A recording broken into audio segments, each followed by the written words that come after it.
Bonjour à tous, bienvenue sur ma chaîne. Aujourd'hui, je vous retrouve pour la seconde édition de La Vérité Sûre. J'avais déjà fait une vidéo sur le sujet il y a quelques mois, elle vous a énormément plu. Et malheureusement, je n'ai pas pu répondre à toutes vos questions.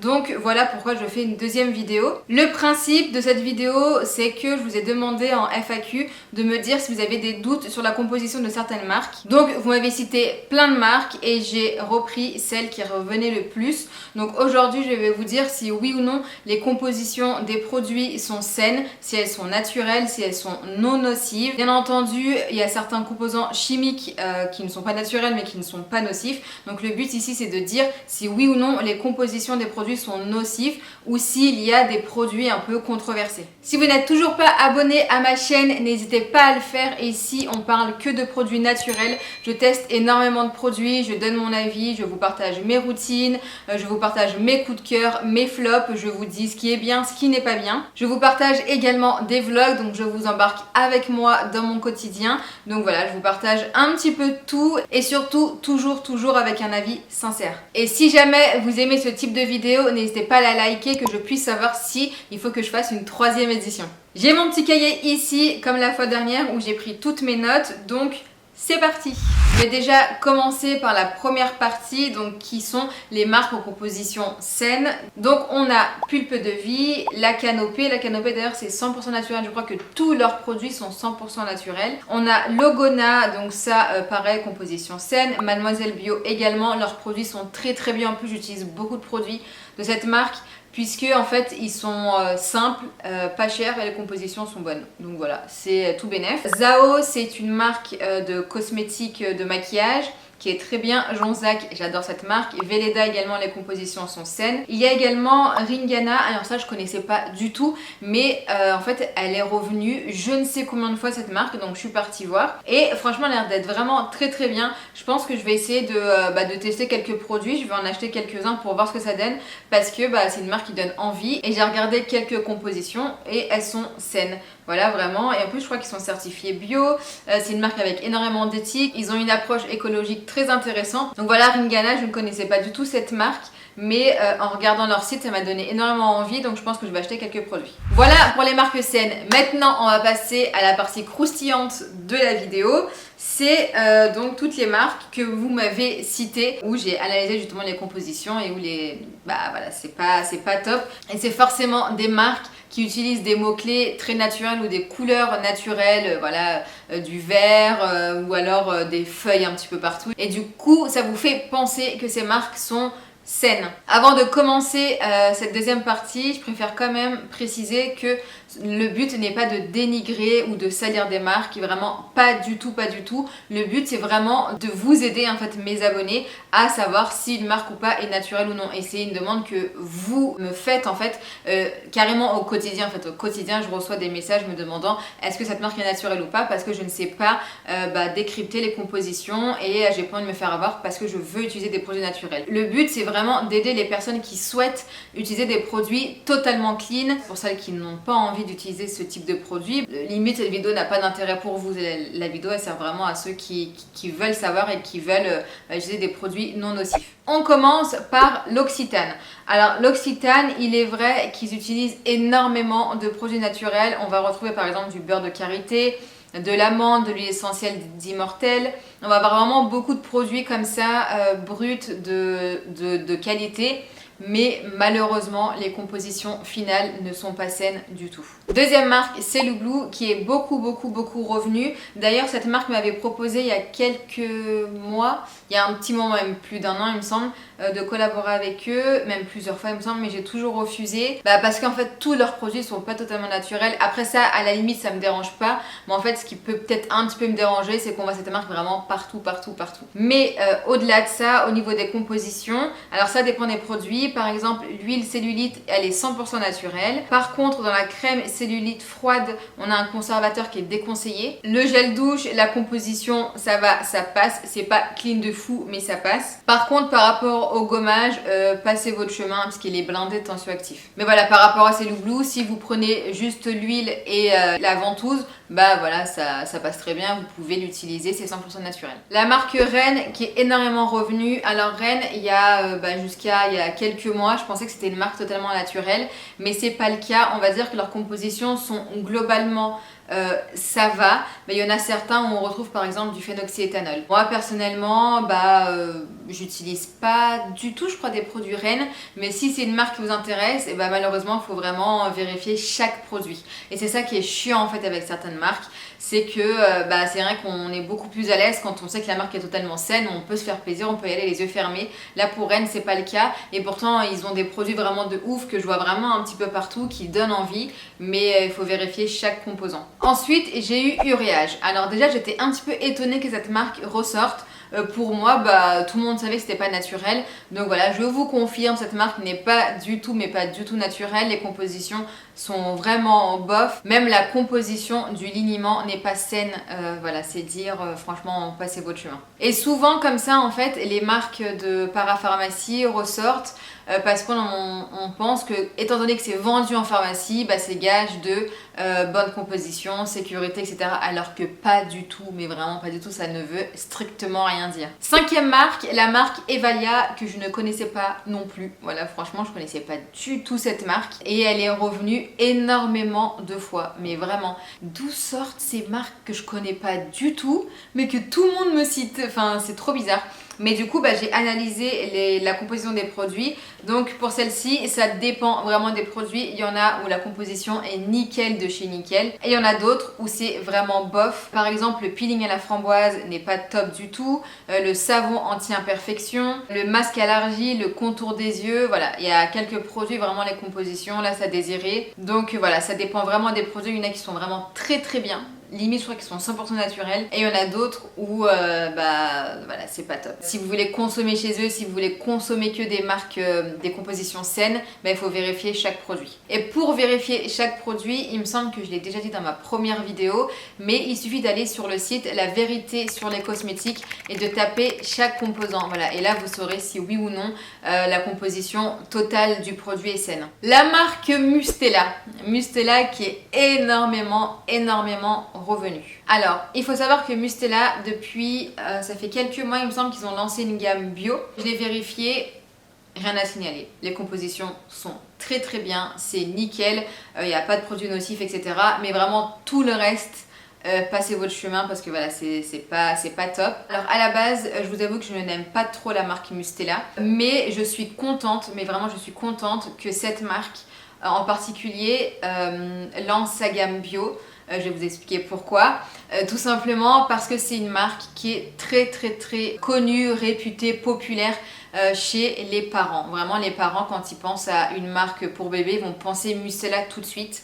Et je suis contente qu'il y ait du bio parce qu'au moins ça permet aux parents d'utiliser des compositions saines pour leur bébé. Après, franchement, moi, vraiment ce que j'aimerais, ce serait qu'ils arrêtent carrément leurs produits pas sains. Je vois même pas l'intérêt en fait d'avoir deux gammes totalement différentes. Je suis quand même ravie que cette marque-là ait sorti une gamme bio parce que, voilà, comme je vous l'ai dit, c'est une marque qui est très répandue dans les cosmétiques pour bébés. Elle débarque carrément dans toutes les maternités, dans les hôpitaux. Enfin, c'est une marque qui est partout dans les pharmacies. Quand des gens vont demander des produits pour bébé en pharmacie, on les dirige tout de suite vers Mustela, et c'est ce qui s'est passé dernièrement avec une de mes amies. Après voilà, c'est vrai qu'il faut faire attention, les produits qu'on met sur les bébés c'est très important puisque leur peau absorbe tout, mais vraiment tout.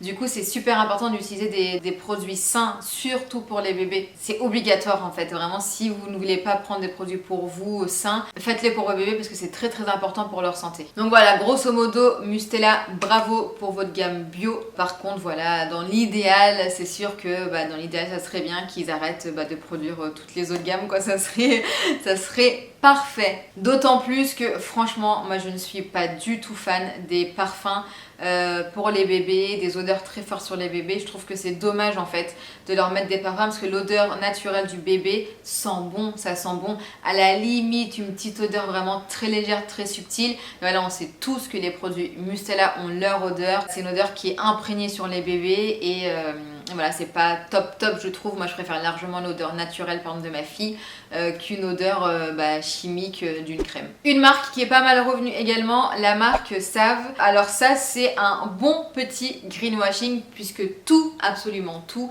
laisse penser que les produits sont sain, mais vraiment tout au niveau du packaging, au niveau des mots-clés, au niveau de la description du produit, enfin vraiment tout. Quand on va sur le site, on se dit là j'ai confiance, c'est une marque saine, alors que pas du tout. Voilà, vraiment pas du tout. Les compositions ne sont pas saines, c'est pas clean du tout. Donc voilà, si vous cherchez vraiment une marque et des compositions saines, passez votre chemin. Et j'ai eu également énormément la marque F-Care, que je ne connaissais pas non plus. En fait, je suis allée sur le site et je me suis dit, mais c'est quoi ce site tout chelou? Et franchement, on dirait vraiment un site de dropshipping ou comme ça. Vous voyez, c'est un site, on dirait qu'il n'est pas fini, quoi. C'est trop bizarre. Ensuite, je suis allée sur la liste des ingrédients, donc la liste Inky. Et franchement, tu comprends rien. Alors déjà, il y avait des mots qui étaient mélangés anglais-français, il me semble. Dans la liste Inky, c'était pas la liste des ingrédients vraiment purs, vraiment la liste Inky légale qu'il doit y avoir. C'était écrit agent moussant, un truc comme ça. Voilà.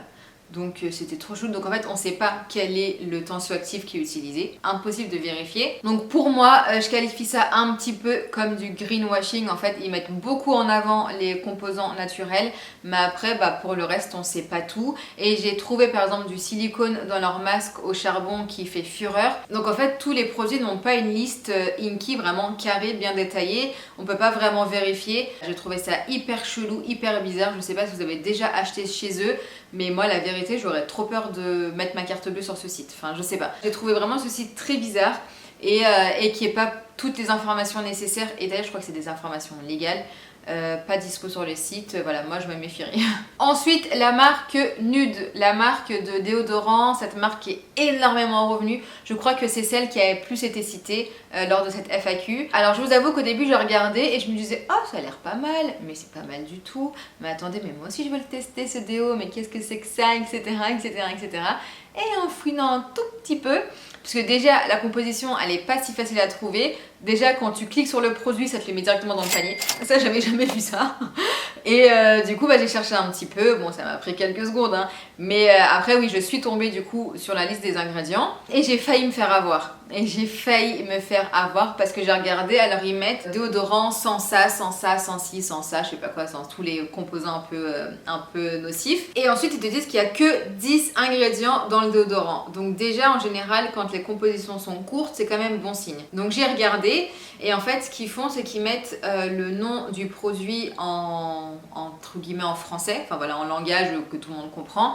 Et ensuite on a vraiment le mot latin, donc le nom, le vrai composant. Et en regardant du coup de plus près, la composition elle n'est pas totalement dégueulasse, mais elle n'est pas totalement clean non plus. En fait c'est un entre-deux, on va dire que ça passe, c'est pas terrible, voilà on va dire que c'est ça. Mais c'est vrai que tout de suite en fait on s'en rend pas compte, on sait pas, et surtout que si on va pas au détail, on n'a pas toute l'information. Donc j'ai trouvé un solvant chimique dans ce déodorant, d'Equat et de l'oxyde de zinc. Alors pour l'oxyde de zinc, tout dépend si ce sont des nanoparticules ou pas. Et ça c'est pas cité donc je sais pas. Donc voilà, on sait pas si ce sont des nanoparticules, c'est pas top. Si c'en est pas, ça va. Voilà ce que j'ai trouvé dans ce déodorant.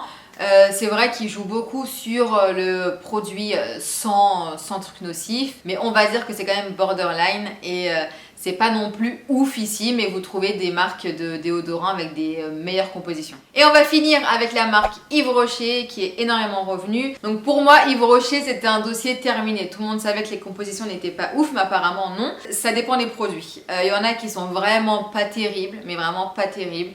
Il y en a où ça passe un petit peu et il y en a où ça va. J'ai regardé dans leurs nouveaux produits et c'est vrai qu'il y en a qui passent, mais il y a toujours un petit composant qui est là et tu te dis pourquoi est-ce qu'il est là, c'est nul. On va dire que si vous recherchez vraiment des produits avec des compositions saines, n'allez pas chez Yves Rocher quoi, parce que voilà, faut vraiment vérifier chaque produit.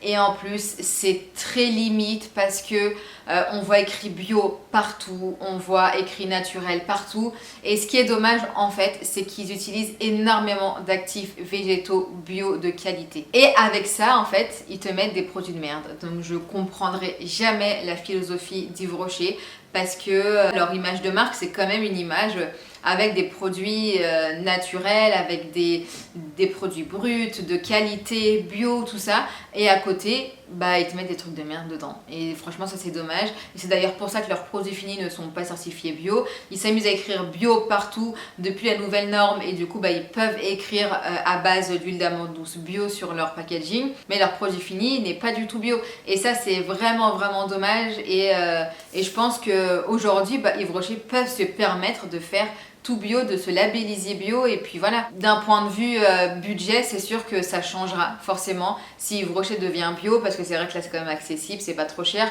Je me rappelle qu'à l'époque, quand j'étais au lycée, au collège, et bah plus au collège je crois, bah, j'aimais bien utiliser des produits Yves Rocher parce que c'était accessible, mais c'est vrai qu'après voilà, on oublie, même moi d'ailleurs je l'oubliais dans mon discours. Le budget des consommatrices ne peut pas forcément suivre. C'est vrai que c'est dommage. Et bah, par exemple, pour ceux qui n'ont pas trop de budget, qui veulent consommer du naturel, du bio, bah, franchement, vous avez la Provençale bio, vous avez Naé, vous avez Sobioéthique qui sont vendus en grande surface. C'est déjà très très bien. Donc n'hésitez pas à vous diriger vers ces marques-là si jamais vous voulez consommer du bio à petit prix. Et puis voilà, moi je crois que je vous ai tout dit. J'espère vraiment que cette vidéo vous aura plu. J'espère qu'elle vous aura aidé. N'hésitez pas à me dire ce que vous en pensez en commentaire. Je verrai si je refais ou pas une 3e édition. Bah, n'hésitez pas à me dire en commentaire d'ailleurs si vous voulez que j'analyse d'autres marques. Je le ferai vraiment avec plaisir. Moi ça m'amuse beaucoup de le faire. Ça me prend énormément de temps d'aller analyser comme ça. Mais j'adore, franchement j'adore. Je trouve ça très utile en fait pour vous. Bah voilà, ça me permet à moi de servir à quelque chose et de vous aider.